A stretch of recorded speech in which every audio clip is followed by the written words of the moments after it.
most important part when you're coaching hurling is the correct grip to have on the hurl, the grip and the swing.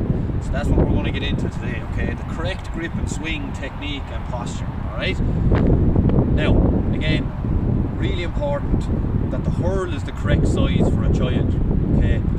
Because what tends to happen is if a child has a hurl that's too big and too heavy, their dominant hand will go down the hurl and then their non-dominant hand will be at closest to the handle. What we want is that your dominant hand, so if you're right-handed like me, your right hand is always the one that's closest to the handle, okay? And then your non-dominant hand is the one that's always, no matter what, closest to the boss, okay? So here's the boss, my non-dominant hand is always closest to the boss, even when I shorten my grip. So the full length grip, look, my dominant hand is at the handle, my non-dominant hand is the closest to the boss, okay?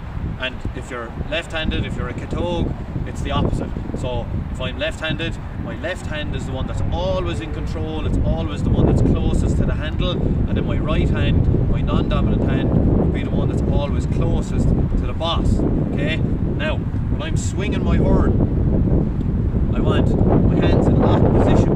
I'm twisting my wrists, cocking my elbow a bit. My hurl is coming up above my head and I'm swinging. This is the ground swing, right? So when I'm swinging on the ground, like this, so it's not golf, so you don't want this, and it's definitely not hockey, so you don't want your hands separated in one of these, okay?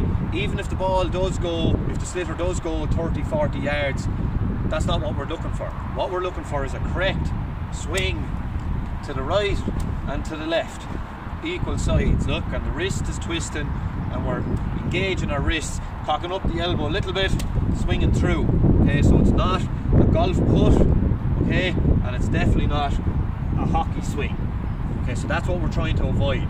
It's the grip. So the dominant hand is always the one that's closest to the handle. The non-dominant hand is always the one that's closest to the boss. Again, like I said, even when I shorten my grip to strike it, see, my dominant hand is still the one that's closest to the handle, okay? So smaller and lighter hurl for the children, the better, so that they're not putting their dominant hand down the hurl to push it and just make a connection. That's outcome driven rather than process driven. We want them having the correct grip. It's the most important part of hurling, to have the correct grip and the swing nailed down as early as possible. And once you've given someone the correct grip and swing, you've given them a gift for life. So there's just a few coaching points. There's how you get around it, okay?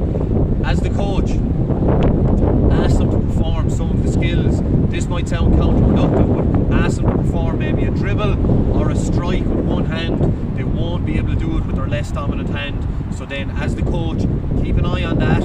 Maybe get little silicone bands to go around their wrists with the club, GA club's name on it or whatever. And then that's their hurl hand. This is their ball hand. Whatever hand they eat cereal with, that's the hand that you use for your hurl. They'll always forget what hand they hold a pen and a pencil with because they don't think about school when they leave the gates, and rightly so. So, a few little ideas. Ask them to pick up the hurl as well with one hand. If they lean forward and pick it up, that's usually the hand. And then as the coach, you need to have your coaching eye in. Is that their right hand or is it their left hand? Okay, because most times they don't even know themselves. Okay, so a few little tricks, but that is what you're looking for. The dominant hand is always closest to the handle, and the non-dominant hand is always closest to the boss.